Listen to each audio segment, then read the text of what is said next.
Hey everybody, tell me this hasn't happened to you before. You're scrolling through the comments section and you see things in autism communities like, hey, you shouldn't have vaccinated those kids, or hey, maybe you should have put these kids on a casein-free diet. You scoot down the comment section a little more.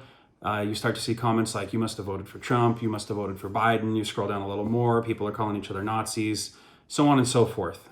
And then you wonder why you even read comments in the first place. Well, every once in a while, we get a comment that we're actually glad we read. And we read a comment recently, my wife and I, that kind of rocked our world a little bit. It's one of those things where, as a parent, you realize that you might not have only impacted your child unknowingly, negatively, but might have caused permanent harm or damage. And that's a very heavy thing to deal with.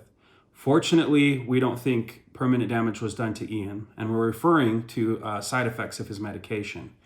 Now, initially, when we posted a video about Ian's new stims, there were things like him moving his lips around, squinting a lot, sudden jolts in his body that looked like Tourette's or nervous tics. And we thought that these were just new stims.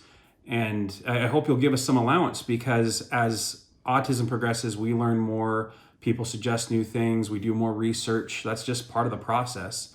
When we first got Ian on risperidone, we researched side effects, as any parent would do. And we found that some of the side effects were the potential for increased breast size and in male or female, and extra weight gain, and also sleepiness and drowsiness was a side effect.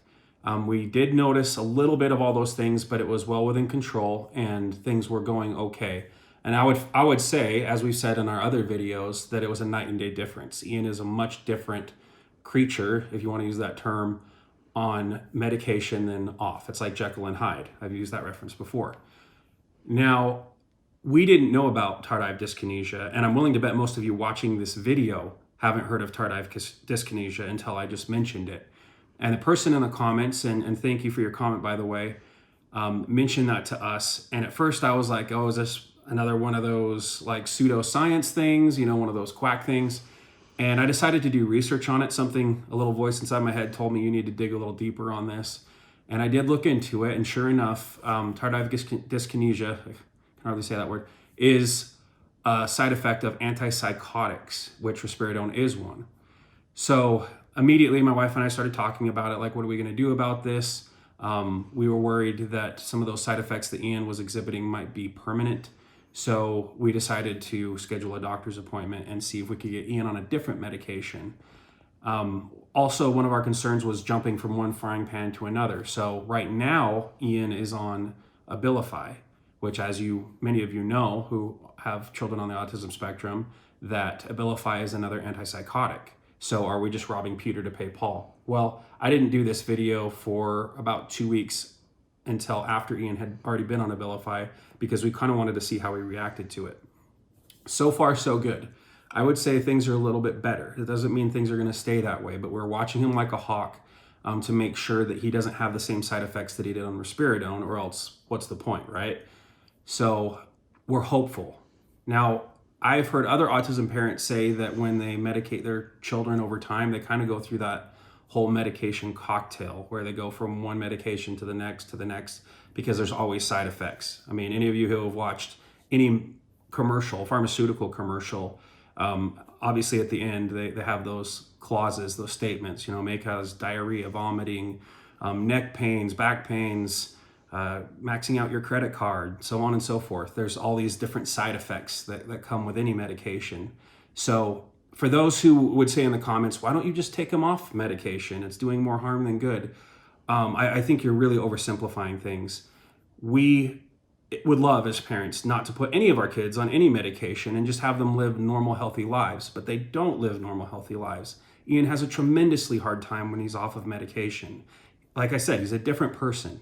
As a matter of fact, when we took him off risperidone, because of the side effects, there was a period there where he was off medication and we were waiting to hear back from the doctor, and Ian got into big trouble at school. He became very aggressive. He lashed out at the teacher. He lunged forward at her. It scared her enough to the point where she contacted the principal. They have a resource officer there. And that was strike one. Then he got on the bus about a day later, and some of the kids there were teasing him, and these were other special needs kids who were teasing him. And Ian reacted poorly, and he started twisting and hurting one of the kids' arms who was teasing him. Now, Ian normally never acts like this when he's on medication. And so to oversimplify and say things like, hey, just take him off of medication, that'll fix everything. No, you're oversimplifying the situation. There's a reason we had him on medication in the first place. As you can see from some of this footage, and I don't want to show a lot because we said we wouldn't show meltdown videos, but you can see here that Ian, off medication, is acting very poorly. He's having a very hard time. Not to mention his anxiety levels were through the roof. I mean, he would say, and still, even on medication, he complains like if he accidentally scratches the table lightly, or he drops a Nintendo controller and maybe dings it a little bit, like any little thing will set him off, and he'll feel guilty about it and just go on this whole tirade about how terrible life is and everything like that. There are very strong and compelling reasons to keep him on medication. I hope I made that case very clear. So yeah, we are trying as parents to do the right thing to get him on the most compatible medication. I don't think any medication is going to be perfect. We will keep you posted in future videos about how things are going. But just know in the meantime, yeah, we may have made a mistake. We may have goofed because we didn't do enough research on risperidone, but I would say Brittany and I, we did a lot of research. We went to 2 doctors and both of them recommended risperidone. Yeah, we went to 2 doctors. We got the second opinion. And you don't know what you don't know. I mean, we are in the information age, and as such, we are in the information overload age. There's a lot of stuff out there, and it's very easy for things to fall through the cracks. And again, we're very appreciative of this person highlighting that comment and making that known to us so we can get Ian back on the right track.